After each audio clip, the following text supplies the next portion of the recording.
এখন থেকে আর ভরে করা যাবে না। বাড়ির পিছের ঝোপের আড়ালে করতে হবে। রাত হলেই তোরা চলে আসবি। আর হ্যাঁ, সাথে একটা মাদুর আনিস, আসলে সুবিধা হবে।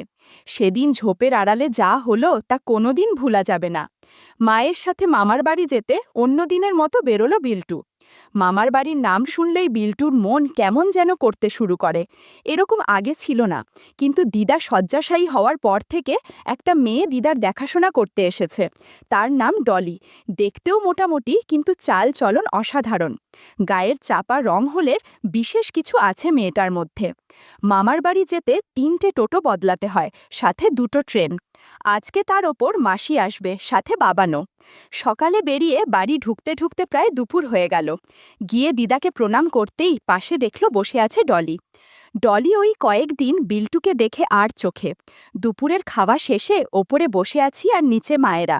বাবান পাশে ঘুমাচ্ছে। বিল্টু বসে আছে ফোনটা নিয়ে বারান্দায়। হঠাৎ নিচে গলার আওয়াজ পেয়ে বিল্টু বারান্দা দিয়ে নিচে ঝুঁকে দেখল সবাই চেঁচামেচি করছে। বিল্টু নিচে গিয়ে দেখল দিদা খাট থেকে নামতে গিয়ে পড়ে গেছেন। মা আর মাসি তখনই দিদাকে নিয়ে চলে গেলেন হাসপাতালে। বাড়িতে বিল্টু আর ডলি একা রইল। ওপরে বাবান ঘুমাচ্ছে। ডলি সব সেরে স্নান করতে গেল। আর বিল্টু ওপরে ডলিকে বলল, আমি ওপরে যাচ্ছি, কিন্তু মাঝ সিঁড়ি অবধি উঠে আবার নেমে এলো। বাড়ির পিছন দিকে পাত কুয়ার পাড়ে ডলি বসে স্নান করছিল। বিল্টু তার থেকে কিছুটা দূরে দাঁড়িয়ে আছে। মাঝে মধ্যে অস্বস্তিতে পড়তে হচ্ছিল ওকে। কিছুক্ষণ পর আস্তে আস্তে ডলির দিকে এগিয়ে ডলির পাশে দাঁড়াল। ডলি চমকে উঠে বিল্টুর দিকে দেখল। এমন অবস্থায় ডলি কি করবে বুঝে উঠতে না পেরে নিজেকে গুছিয়ে নিল আর বলল, দাদাবাবু, আপনি এখানে কি করছেন? বিল্টু বলল, বেশি চেয়ামেচি করিস না বুঝলি, এখানে এসে চুপচাপ বসে পড়। বিল্টুর কথা শুনে ডলি এসে বসল। বিল্টু বলল, আমি যা বলবো তুই তাই করবি। কোনো উপায় না পেয়ে ডলি বিল্টুর কথা মেনে নিল। বন্ধুরা, ইউটিউবের কড়া নিয়মের কারণে এসব ঘটনা সরাসরি বলা যাচ্ছে না। তোমরা কমেন্টে দেয়া লিঙ্ক থেকে আমার ওয়েবসাইট ভিজিট করো। সেখানে একদম মনের মতো গল্প দেয়া আছে, যেগুলো ইউটিউবে পাওয়া যায় না। বেশ কিছুক্ষণ গল্প করে বিল্টু ক্লান্ত হয়ে পড়ল। বিল্টু ডলিকে বলল, কাউকে বলবি না, আজ থেকে যখন মনে হবে তখন গল্প করতে আসব। কি মনে থাকবে তো? ডলি বেশ মাথা নেড়ে বলল, হ্যাঁ বিল্টু বাবু। তারপর বিল্টু ওপরে উঠে এলো। ফোনের ভিডিওটা কেমন হয়েছে দেখতে যেতেই মা ফোন করল। মা বলল, শোন বাবা, তোর দিদাকে হসপিটালে ভর্তি করা হয়েছে, তো আমি আর তোর মাসি আজ রাতটা এখানেই থাকব। তুই বাবানকে একটু সামলে রাখিস আর ডলিকে বলিস রান্না করে দেবে। কথাগুলো শুনে বিল্টুর মন আনন্দে ভরে উঠল। আচ্ছা মা, তোমরা সাবধানে থেকো, বলে ফোনটা কেটে দিল।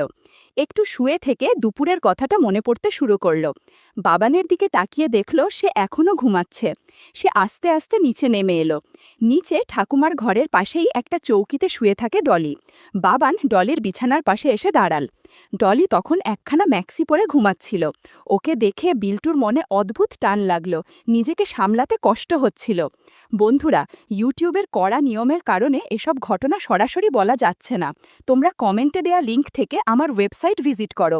সেখানে একদম মনের মতো গল্প দেয়া আছে, যেগুলো ইউটিউবে পাওয়া যায় না। ঘণ্টাখানেক পর বিল্টু আবার ওপরে গিয়ে দেখল বাবান তখনও ঘুমাচ্ছে। অবশ্য ডলি সেরকম আওয়াজ করতে গিয়েও করেনি। বিল্টু এবার ভাইয়ের পাশে শুয়ে পড়ল। বিকেলের ঘটনার পর বিল্টু কখন ঘুমিয়ে পড়েছে বুঝতেই পারেনি। উঠে দেখে সন্ধ্যা হয়ে গেছে। পাশে বাবান শুয়েছিল, কিন্তু এখন আর নেই।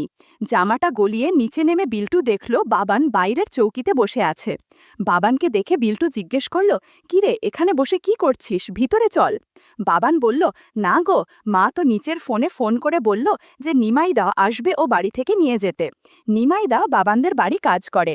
বিল্টু সেটা জানত, তাই বাবান চলে যাবে শুনে তার খুশি যেন মনে ধরল না। খুশি আটকে রেখে বলল, আচ্ছা, এসব আবার কখন হলো? বাবান গেটের দিকে তাকিয়ে থেকে বলল, একটু আগেই তো। তার কিছুক্ষণ পরেই নিমাইদা এসে বাবানকে নিয়ে গেল। বাবানের মনটা খারাপ দিদাকে এরকমভাবে নিয়ে যেতে দেখে। বিল্টুর অবশ্য সেসবের দিকে কোনো খেয়াল নেই। ওর চিন্তা শুরু ডলিকে নিয়ে। বাবান চলে যেতেই সে ভালো করে সদরের দরজাটা আটকিয়ে এলো। তারপর রান্নাঘরে উঁকি দিতেই দেখল ডলি দাঁড়িয়ে রান্না করছে। তার দিকে পিছন ফিরে থাকায় ডলি দেখতে পেল না বিল্টু কখন তার পিছনে এসে দাঁড়িয়েছে। বিল্টুর উপস্থিতি বুঝতে পেরে ডলি একটু চমকে উঠল। তারপর আস্তে আস্তে বলে উঠল, বাইরে ছোড়দাবাবু আছে, দেখলে সমস্যা হয়ে যাবে। বিল্টু বলল, কেউ নেই গো, আজকে শুধু তুমি আর আমি। আজ আমি তোকে রান্না করতে সাহায্য করব। তুই একা সংসারের কাজ সামলাতে গিয়ে হিমশিম হয়ে পড়িস। কথাগুলো বলে বিল্টু ব্যাগ থেকে জাম্বুরা বের করল। বন্ধুরা বুঝে তো কি বলতে চাচ্ছি? বিল্টু বলল, আমি লাউ দুটো রান্না করছি, তুই খুন্তি নিয়ে একটু ডাল ঘুঁটে দে। ডলি বলল, সাবধানে করবেন বিল্টুবাবু, কেউ যদি জানতে পারে তাহলে সমস্যায় পড়ে যাব। ঘণ্টাখানেক রান্না করতে করতে কখন যে সন্ধ্যা হয়ে গেছে বোঝাই গেল না। শেষমেশ মাংস কষিয়ে আজকের মতো রান্না শেষ করল। কনেক ক্লান্ত থাকায় ডলি ঘুমিয়ে পড়ল। এদিকে বিল্টু জেগেছিল, তাই জানলার বাইরের খচমচ আওয়াজটা হঠাৎ কানে যেতেই উঠে বসল বিল্টু। পাশের টেবিল থেকে টর্চটা নিয়ে ওপরের বারান্দায় যেতেই দেখল পাশের গলিতে কারা যেন কি করছে। একটা মেয়ে আর একটা বয়স্ক লোকের কথা কানে আসছিল। বিল্টু সেদিকে টর্চ মারতেই অবাক হয়ে গেল। এই কি দেখছে সে? পাশের বাড়ির কেয়া বৌদি ওপাড়ার বিশু কাকু কি যেন করছে। টর্চের আলো পড়তেই দুজনে তড়িঘড়ি করে পালিয়ে গেল। পরদিন সকালে বিল্টুর ঘুম ভাঙল অন্য দিনের চেয়ে তাড়াতাড়ি। ঘুম থেকে উঠে বসে পাশে দেখল ডলি পাশে শুয়ে আছে। বল্টু উঠে ডলিকে ডেকে উঠালো আর নিজে ফ্রশ হতে চলে গেল। কিছুক্ষণ বাদে বিল্টুর মা এলেন। ততক্ষণে বিল্টু আবার ভালো ছেলে হয়ে গেছে। মায়ের কাছ থেকে দিদার খোঁজ খবর জানল। মা বলল, এখন কয়েকদিন বিল্টুকে এখানেই থাকতে হবে, আর তিনি রাতে দিদার কাছে থাকবেন। বিল্টু মুখে কিছু বলল না, কিন্তু মনে মনে অনেক খুশি ছিল। ডলি আজকে সামান্য খুঁড়িয়ে হাঁটছিল দেখে বিল্টুর মা প্রশ্ন করলেন, কি হয়েছে? তাইতে সে বলল যে কাল উঠোনে পড়ে গেছে। বিল্টুও একই কথা বলল। সন্ধে হতে বিল্টুর মা চলে গেলেন হাসপাতালে। এদিকে বিল্টু বেশ কিছুক্ষণ ডলিকে রান্না কাজে সাহায্য করল। দিয়ে বেশ কয়েকবার রান্না করার কারণে ডলি আর পেরে উঠছিল না। তাই আর বিশেষ কিছু না করে বিল্টু ওপরে উঠে গেল। কি করবে ভাবতে ভাবতে বাড়ির পিছনের অন্ধকারটায় চোখ গেল। আজকেও বিশ্বকাকু দাঁড়িয়ে আছে। এটা দেখে বিল্টুর মাথায় একটা বুদ্ধি আসলো। পিছনের জায়গাটা খুবই অন্ধকার, কাউকে দেখা যায় না। সে ঘর থেকে একটা কালো চাদর গায়ে দিয়ে পিছনের দরজা দিয়ে বেরিয়ে বিশু কাকার পিছনে গিয়ে দাঁড়িয়ে বলল, এই যে আপনি এখানে জাদু দেখান রোজ, তা আপনার বউ আর মেয়ে জানলে কেমন হবে? বিশু কাকা ভয় পেয়ে ছিটকে গিয়ে বলল, কে কে বলল? বিল্টু এবার একটা জোরে হাসি দিল, আর বিশু কাকা ভয়ে উল্টো দিকে দৌড়ে পালালো। মিনিট খানেক পর কেয়া বৌদি এলো। এসেই বিল্টুকে বিশু কাকা ভেবে তার সামনে বসলেন। কোনো ভূমিকা ছাড়াই গল্পের পর্যায়ে চলে গেল দেখে একটু অবাক হলেও বিল্টুর ভালোই হলো। যতই হোক বিশু কাকার গলার আওয়াজ তো সে নকল করতে পারবে না। জাদুর লাঠির জাদু দেখার সময় কেয়া বৌদি অবাক হয়ে গেল। বন্ধুরা, তোমরা বুঝেছ তো কিসের জাদু? সে জিজ্ঞেস করল, আজকে আবার কোন বাবার থেকে ওষুধ খেয়ে এসেছ? বলে বিল্টুর জবাবের অপেক্ষা না করে আবার বলল, আজকে কেমন যেন আলাদা লাগছে। বিল্টু এবার দেখল আর উপায় নেই, শেষে বলল, বিশু কাকা তো ভয়ে পালিয়েছে। কেয়া বৌদি এবার চমকে উঠল বিল্টুর গলার আওয়াজে। বিল্টু, তুই? বলেই দূরে সরে গেল আর ছুটে বাড়ির দিকে চলল। বিল্টু বেশ আশাহত হয়ে বাড়ি এসে রাতের খাবার খেয়ে শুয়ে পড়ল। পরদিন সকালে ডলি এসে বলল, কেয়া বৌদি বিল্টুকে তার বাড়ি ডেকেছে। বিল্টু তৎক্ষণাৎ উঠে কেয়ার বৌদির বাড়ির দিকে পা বাড়াল। কেয়া বৌদির বাড়ি ঢুকতেই বৌদি বিল্টুকে ড্রয়িং রুমে বসালো। কেয়া বৌদিকে আজ অনেক সুন্দর লাগছে। একটা হালকা রঙের শাড়ি পরেছে, সাথে হাতাকাটা লাল ব্লাউজ, চুলটা খোলা আর হালকা লিপস্টিক। কেয়া বৌদি বলল, তুই কি জানিস আমার আর বিশুর সম্পর্কে? বিল্টু বলল, সে জানার কি আছে, সেদিনই তো দেখলাম। আজকে সকালে তো দাদার সাথে দেখা হয়েছিল, ভাবলাম তোমাদের কথা বলে দেই। কেয়া বৌদি বলল, না দয়া করে বলিস না। বিল্টু বলল, আচ্ছা, তাহলে আমি কি পাবো না বললে? কেয়া বৌদি বলল, তোর দাদা কিচ্ছু পারে না। তুই বল, তুমি আমার থেকে বিশুকে আলাদা করবি না, তুই যা বলবি তাই করব। এখন বাড়িতে মা আছে, সন্ধেবেলায় চলে এসো। বলে বিল্টু নিজের বাড়ি চলে গেল। বিকেল হতেই বিল্টুর মা বেরিয়ে গেলেন। বেশ দূরে হাসপাতাল, তাই জলদি বেরোতে হলো। বিল্টুর অবশ্য এসবে কোনো মাথা ব্যথা নেই। মা চলে যেতে সে নিচের ঘরে এসে বসল। ডলি আস্তে আস্তে ঘরের কাজকর্ম করছে। এমন সময় দরজায় কড়া নাড়ার আওয়াজ হতেই ডলি গিয়ে দরজা খুলে দিল। ডলিকে বলাই ছিল, তাই সে কেয়া বৌদিকে নিয়ে ভেতরের ঘরে এসে বিল্টুকে ডাকল।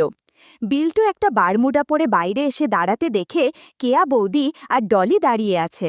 কেয়ার পরনে একটা সাধারণ শাড়ি, সকালের মতো অত সাজ নেই তার। বিল্টু তাকে নিয়ে ঘরে এসে ডলিকে চোখের ইশারা করতেই সে চলে গেল।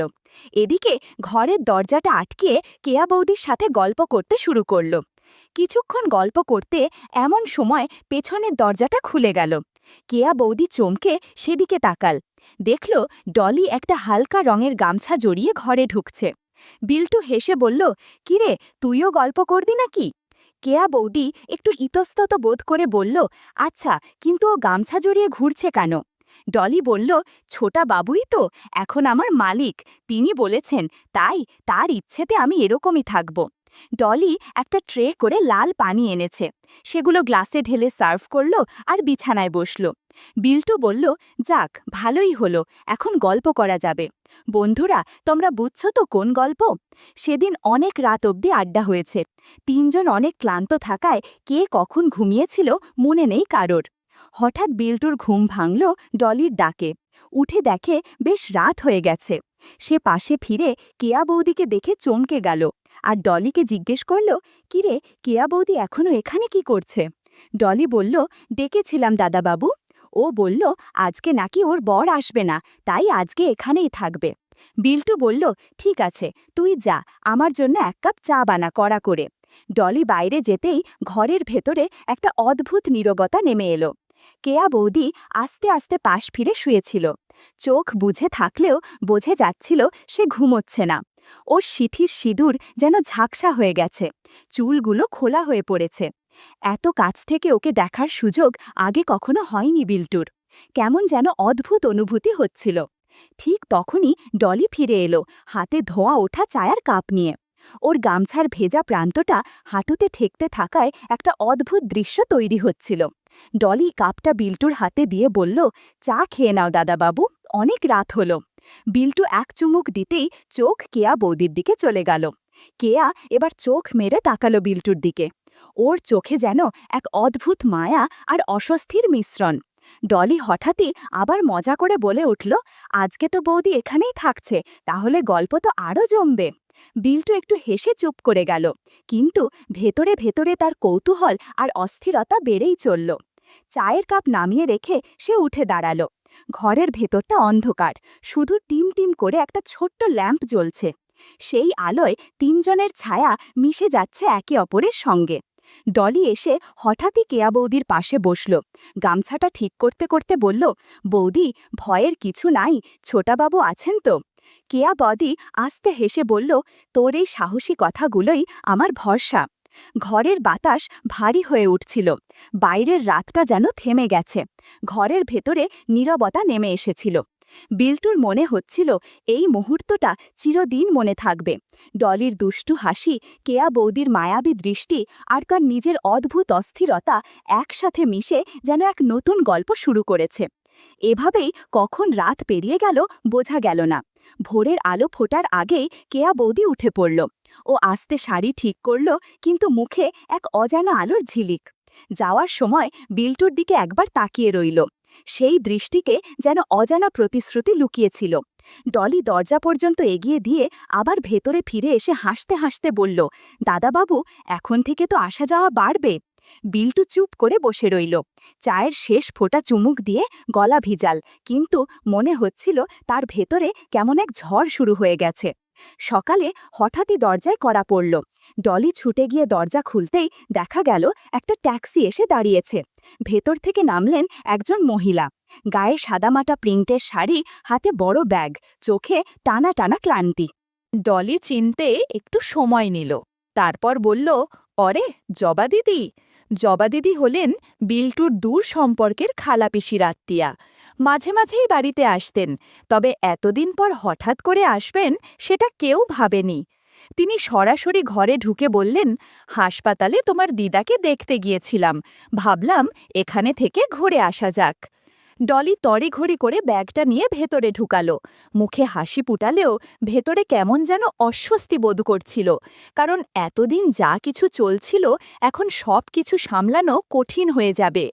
বিল্টু তখন সবে উঠেছে, গায়ে হালকা বারমুডা, চুল এলোমেলো। জবা দিদিকে দেখে একটু অপ্রস্তুত হয়ে গেল।